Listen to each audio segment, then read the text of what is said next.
Hello, nandito kami sa homeowners eh. Hindi. Huwag mo kami alalahanin. Basta tutukan mo lang muna yung mga problema dyan sa KTV, ha? Sige, kami na bahala dito. Sige, bye-bye. Ay, sorry. Kausap ko lang si Elsa. Okay lang. So we can start with the proceedings. Are you filing a formal complaint? Hindi naman. Gusto ko lang sana, Madam Chair, na ang pag-uusap na to will be in aid of legislating regulations for sidewalk safety dito sa village natin. Do you concur? Yes, I concur. Oh, well, if that's the case, go ahead, Attorney Billy. Madam Chair, let the record show na nagdapa kahapon ng anak ko habang nag-skateboard. Dahil nakaharang ang dalawang to sa sidewalk, itong si Clarissa at si Elmer. Do you accept that statement? Sorry pero hindi. Kasi ang kwento nitong dalawa, dire-diretso raw sa pagsiskateboard si Bowie. Muntik pa nga mabangga si Clarissa eh. Tapos sinubukan nilang kausapin. Kaya lang, itong anak mo, tumakas daw eh. Anong tumakas? Hindi tumakas ang anak ko, Madam Chair. Hindi totoo yun. Hindi tumakas ang anak ko. Hindi eh. Kasi naulit pa nga kanina. Kaya ang ginawa nito ni Elmer, sinubukan niyang kunin yung skateboard para hindi na siya makatakas. Madam Chair, inuulit ko, hindi tumakas ang anak ko. Ganito na lang, Attorney Billy. Let's get the statement mula sa mga taong nandun sa insidente. Okay? Anong nangyari kahapon? Hindi ko po maalala eh. Ha? Parang napakabata mo naman yata para makalimutan yon. Iho, tatanungin kita uli anong nangyari kahapon? Hindi ko na po talaga maalala eh. Parang napanood ko na to eh. Oh, talaga? Saan?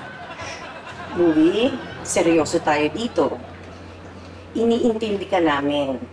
At gusto lang namin malaman kung ano talaga yung nangyari kahapon. Gustong-gusto ko na po talaga sabihin. Pero hindi ko na po talaga maalala eh. Excuse me, Madam Chair. Why are you badgering my son? Siya ang biktima rito! I am not badgering him.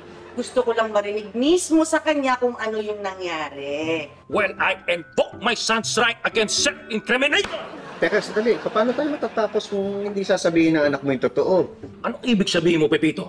Nagsisinungaling ang anak ko? Madam Chair, you should hold this man in contempt! I object!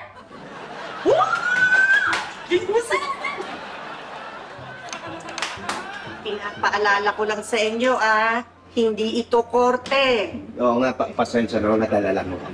Well, Madam, akin lang naman nape-pressure yung anak ko sa sunod-sunod na pagtatanong nyo.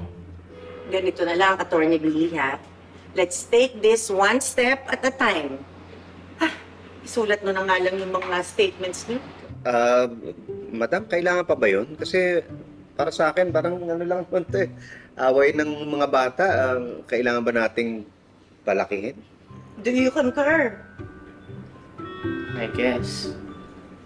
Sige na, Dad. Para wala nang negative aura. In that case, I concur. Ay, salamat. Okay? Ngayong okay na tayong lahat, let's take a picture para for record purposes na okay na kayong dalawang pamilya. Smile, everybody!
Click and subscribe!